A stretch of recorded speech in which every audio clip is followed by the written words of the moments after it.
the old days they were wooden looms. Nowadays we're using metal looms. Why do we use metal looms? It's easy for us to dismantle and reassemble without getting it deformed. You know, like when you have a wooden loom, it cracks, it rots. When you take it apart, it loses its shape. But with the metal ones, it's easy, and that's why we have them. When you're looking at the weave in a carpet, I don't know if you guys ever seen carpets before, but what you'll find is you'll find these lines in front of them. Do you see these lines? Do you see these white lines that are going down? You have these vertical lines, you have these horizontal lines. We call these the warps and wefts. It's also referred to the skeleton. Now, I don't know if you've seen hand knotted carpets before, but how do you know what's the skeleton of a finished example? Look at the back. See, that's a sales pitch that a lot of the salesmen have. They always say, look at the back, look at the knots, look at the skeleton, and they'll scratch it. There's nothing in the back except the back. If you want to know what the skeleton here is, you simply look at the tassels. And why do we use wool, cotton, silk for the tassels? Because that's the three main fibers for the skeleton. One is spun finer than the other. It gives you more knots, which I'm going to tell you about. But you see these lines? These lines don't sit like that. There's actually two rows. Watch. When you open it up, do you see a second row? Oh, yeah. So now what she does, she'll grab a line from the front, line from behind, open up like a V shape, you were in it. And with her yarn, I'll show it to you here, she would loop it twice like this. Do you see that? This is called the Gordian knot. We call this the Turkish double knot. Two of those vertical lines are wrapped twice, and then they're cut, and you're going to get these very low piles. So Turkish carpets have lower piles. Are you all familiar with Oriental Persian carpets? Have you seen them? Have you heard of them? They don't use this technique. They use a technique called a center knot, which is this. And that's one loop that goes in the base of the carpet. But you can see one is wrapped, one is loose. So therefore they need to have a high pile. So the difference between the Turkish double knots versus the Oriental Persian carpets is the pile height. Always Turkish carpets have low piles. Oriental Persian carpets will have a higher pile. How does she put it in? Look carefully. Yavaş yap bakalım. She'll do it slowly. Watch. She'll grab the two ends. She'll go in between. Please, you can come closer. Around the other one. In between. Together. Down. And then breaks it off. Once again. In between, around the other, in between, together, down, and then breaks it off.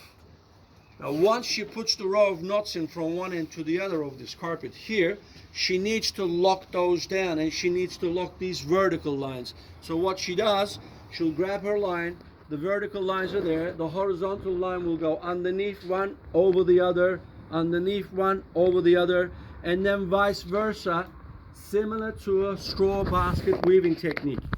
Atkınızı atın bakalım. Watch. There she goes with that horizontal line.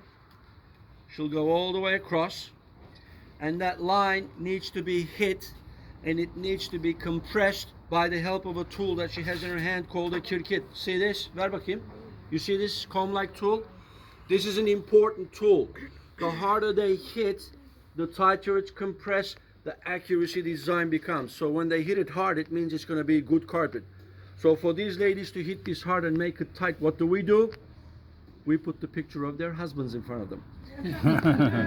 No, we don't. I'm joking. I'm seeing if you're listening to me. That's all. Hadi vurun bakayım.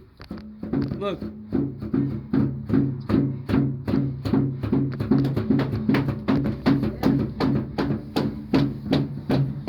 And then, do you see the long ends? That's your third and final stage when the carpet is finished. They need to be trimmed, and it needs to be trimmed by the help of a scissors. You can see the scissors shaped differently. Two hands are required to give you an accuracy of a cut, and you can see on this one it has screws, and these screws are actually giving you the pile height. And we adjust the height of the pile of a carpet depending on the thickness of the yarn we're using here and we're using in the skeleton. So it's all technical. But watch how she does it. Row of knots, the horizontal line, compress, kesebiliriz, and with the scissors, they'll trim the ends off. And that's giving you the pile of the carpet right there. You see that? Mm-hmm.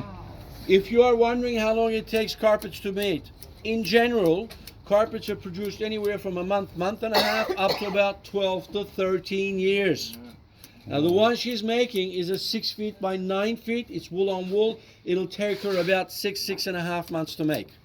Wow. That one is a smaller one, almost like a 4 by 6. That one there will take about 4.5 months to make.